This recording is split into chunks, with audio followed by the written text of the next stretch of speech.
فرمائیں امتیازی تقریر تو آپ کو انہی سے سننی ہے۔ میں تو بس تھوڑی دیر کے لیے آپ کے سامنے حاضر آ گیا۔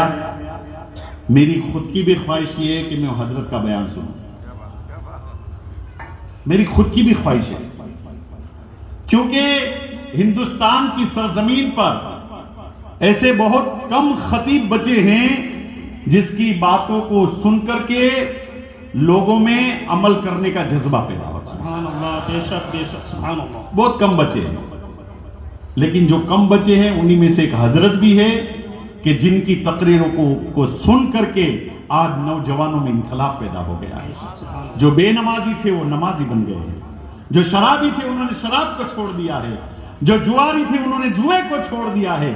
ایک عظیم انقلاب نوجوانوں کے اندر اگر پیدا کیا ہے کسی نے ہے تو وہ سید امین القادری کی ذاتی کی سبحان اللہ، بے شک بے شک۔ میں نے جس آیت کریمہ تلاوت کرنے کا شرف حاصل کیا، مختصر میں آپ کو سمجھا دوں۔ الآمرون بالمعروف والناہون عن المنکر، اچھی باتوں کا حکم دو اور بری باتوں سے روکو۔ اللہ تبارک و تعالیٰ نے قرآن میں ارشاد فرمایا کنتم خیر امۃ اخرجت للناس تأمرون بالمعروف وتنہون عن المنکر، یعنی تم تمام امتوں میں سب سے بہترین امت ہو اور تمہارا فرض منصب ہے کہ تم اچھی باتوں کا حکم دو گے اور بری باتوں سے روکو گے۔ ہمارے اوپر بہت بڑی ذمہ داری ہے، اچھی باتوں کا حکم دینا، بری باتوں سے روکنا۔ اللہ کے رسول نے ارشاد فرمایا من رأى منکم منکرا فلیغیرہ بیدہ، یعنی تم میں سے اگر کوئی شخص خلاف شریعت بات کو دیکھے تو اگر اس میں طاقت ہے تو ہاتھ سے روکے، فَإِن لَّمْ يَسْتَطِعْ فَبِلِسَانِهِ، اور اگر ہاتھ سے روکنے کی طاقت نہیں ہے تو زبان سے روکے، فَإِن لَّمْ يَسْتَطِعْ فَبِقَلْبِهِ، اور اگر زبان سے روکنے کی بھی طاقت نہیں ہے تو اس کام کو اپنے دل میں برا سمجھے، وَذَلِكَ أَضْعَفُ الْإِيمَانِ، لیکن یہ دل میں برا سمجھنا یہ ایمان کا کمزور حصہ ہے۔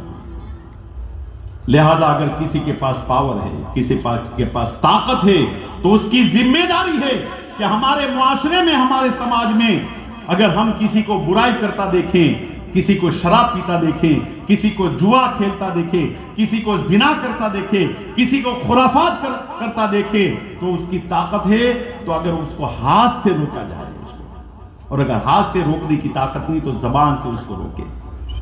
یہ مت سوچو اور یہ مت اپنے دل میں بات ڈال دو کہ اس کے اعمال اس کے ساتھ، وہ شراب پی رہا ہے، وہ جوا کھیل رہا ہے، وہ زنا کر رہا ہے، وہ خدا کی نافرمانی کر رہا ہے، ہم کو اس سے کیا مطلب، ہم کو اس کا کہاں حساب و کتاب دینا ہے؟ ایسا نہیں میرے دوستو۔ اللہ کے رسول نے ارشاد فرمایا جب گناہگار کی گناہ کی وجہ سے عذاب الہی نازل ہوتا ہے تو اللہ تبارک و تعالیٰ بارش کو روک دیتا ہے اور بیچاری چڑیا گھونسلے میں پیاس سے تڑپ تڑپ کر مر جاتی ہے۔ چڑیے کا کیا قصور ہے، جانور کا کیا قصور ہے؟ بارش کس وجہ سے روکی جاتی ہے؟ ہمارے گناہوں کی وجہ سے۔ تو ایسا مت سمجھو ہمارے معاشرے میں، ہمارے سماج میں اگر کوئی گناہ کر رہا ہے ہمارے پڑوس میں تو اس کو اپنے ہاتھ سے روکو، ورنہ جب عذاب الہی آئے گا تو بروں کے ساتھ ساتھ نیک لوگ بھی ہلاک ہو جائیں گے۔ ام المومنین حضرت ماں عائشہ صدیقہ رضی اللہ تعالیٰ عنہ تشریف فرمائے، اللہ کے رسول صلی اللہ تعالیٰ علیہ وسلم نے ارشاد فرمایا اے عائشہ، اگلی امتوں میں ایک بستی ایسی تھی، ایک گاؤں ایسا تھا جن کے لوگ اتنے اللہ کے فرما بردار تھے اور اتنے متقی و پرہیزگار تھے کہ اگر ان کے اعمال کا حساب لگایا جائے تو ان کے اعمال جو ہے وہ انبیاء کرام کے اعمال کے برابر تھے۔ انبیاء کرام کے برابر کسی کے اعمال ہو نہیں سکتے، لیکن مثال دی حضور نے کہ اتنے نیک لوگ تھے، اتنے پرہیزگار لوگ تھے۔ ماں عائشہ کا چہرہ مسکرانے لگا، خوش ہو گئی۔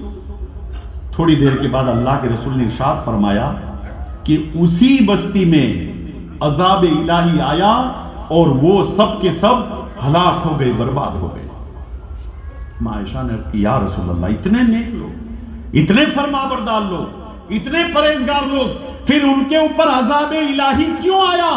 تو اللہ کے رسول نے ارشاد فرمایا ان لوگوں میں ایک بری عادت تھی.